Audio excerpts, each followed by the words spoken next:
Hi guys, welcome back to Wellness Wednesday. I'm Lindsey from Thrive Yoga and Wellness, and this week I'll be talking about the doshic clock.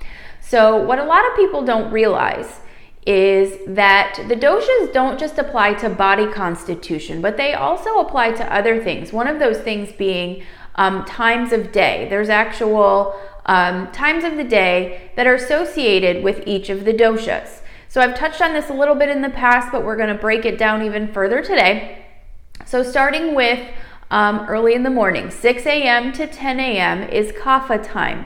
And if you know anything about kapha, you know that that is a more sluggish time of day. So from 6 a.m. to 10 a.m., we know that we want to be awake for the day by 6 a.m. so that we wake during a time where we're less sluggish. But in terms of what you do from 6 to 10 a.m., that is a really good time to actually do more vigorous exercise to counteract the sluggishness of kapha dosha. Then we have 10 a.m. to 2 p.m. That's your pitta time of day. And that is associated with digestion. We know that pitta dosha is responsible for digestion. So what it makes sense to do is eat your largest meal of the day, ideally at noon, but you want to make kind of your lunch your largest meal of the day. You're eating during pitta time, so you have more active digestion, and you just have more time overall to digest your food if you eat your largest meal midday.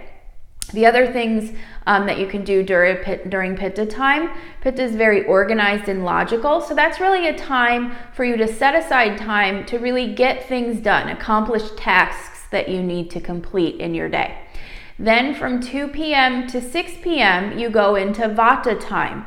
So we know that vata is responsible for movement, so it's a more active energy time of day, but vata also plays into our creative energy. So that's 2 p.m. to 6 p.m. is a time to pursue your creative endeavors. Then we have 6 p.m. to 10 p.m., which I've talked about before. That's also kapha time. So each dosha kind of repeats twice a day. So 6 p.m. to 10 p.m. is kapha time. That, again, is that sluggish, lower energy. So you want to move towards sleep during that time. It's going to be easiest if you can kind of train your body to not be that night owl. It actually, over time, will become easiest to fall asleep and stay asleep, getting restful sleep if you fall asleep before 10 p.m. or by 10 p.m.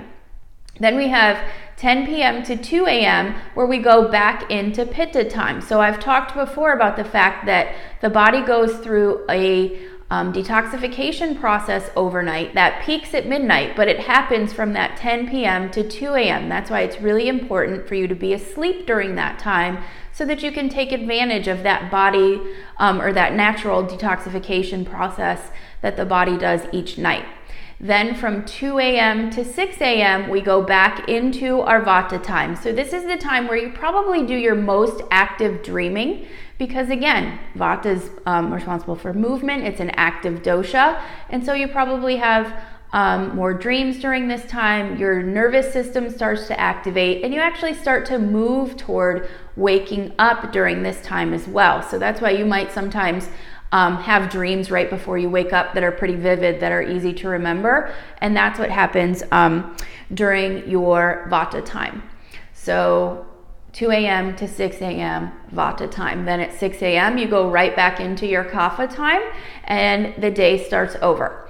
So this has been a little bit of information about the doshic clock and how to work with each segment of that. If you have any questions, go ahead and drop them in the comments. Otherwise, I'll meet you back here next week for another installment of Wellness Wednesday. Have a great week, everyone.